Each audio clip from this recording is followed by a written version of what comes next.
Alright everyone, it's time for the Occult, video number 341, the conspiracy to infantilize fairy tales and folklore. This is an ongoing process, and it's literally something, you can even find this roughly treated on in certain, arguably Volkish manuscripts if you go back to the 20s and 30s era in certain parts of the world. There is an attempt to take fairy tales, which are subject to folklore, I would argue, folklore in general, mythology and legend, that often has a tribal or cultural backdrop. It's at a place and people in time, essentially, a certain period.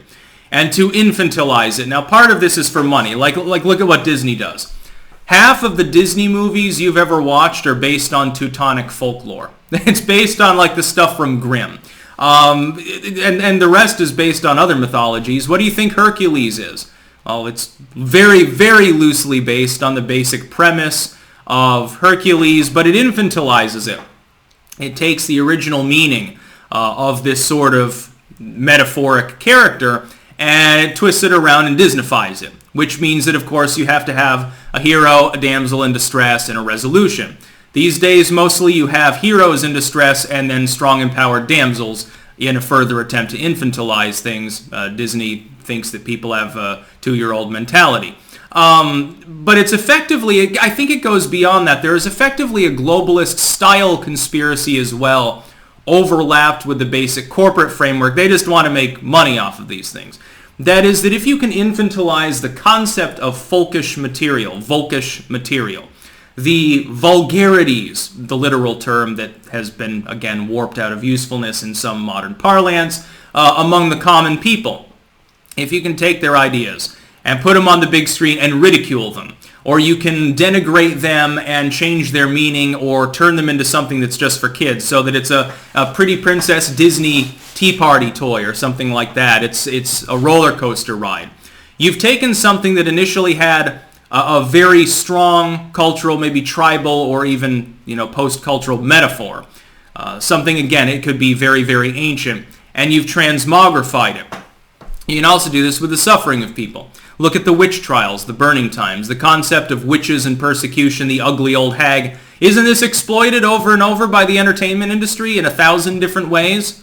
Of course it is. It's exploited by academics. They'll go back and they'll attempt to reinterpret something that happened 300-400 years ago without any real clue or any capability of actually doing that. Not even necessarily relying upon primary material in the first place. This happens over and fucking over again.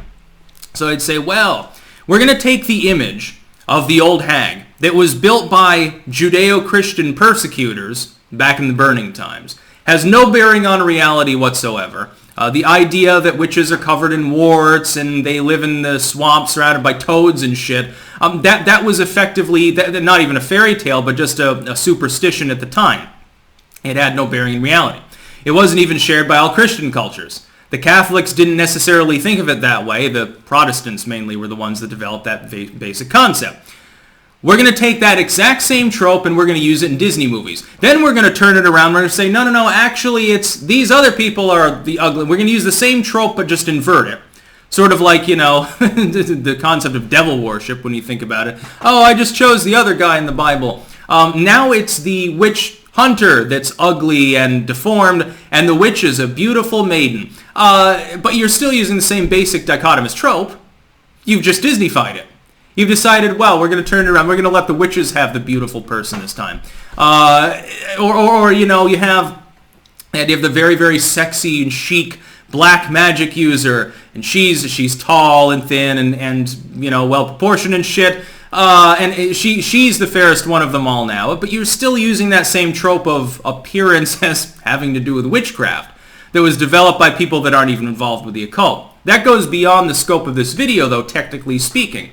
I believe that in the modern sense, you do have two forces that are conspiring for their own reasons, again. One is social, the other is economic, to try to take fairy tales, which initially, the fact that it involved fairies and gnomes and stuff, these are entities spoken of in more classical occult literature in an alchemical sense, in a hermetic sense, in a high magic sense, in the sense that someone who's 70 years old and has a beard down to his waist would be pondering over by the moonlight.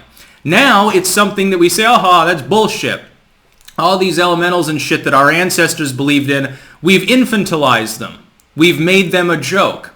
We have robbed our own lineage of a big chunk of its spiritual history, and we've infantilized it. We've rendered it into a toy that you get with your Happy Meal, essentially. I find that rather sad. They're, by the way, trying to do this increasingly to most mainline religions. I'll note that there are a couple of them that are off limits with regards to this. Again, there's an economic component and there's a cultural component. I'll let you figure out which two religions mainly that I'm talking about. That's about all. Peace out.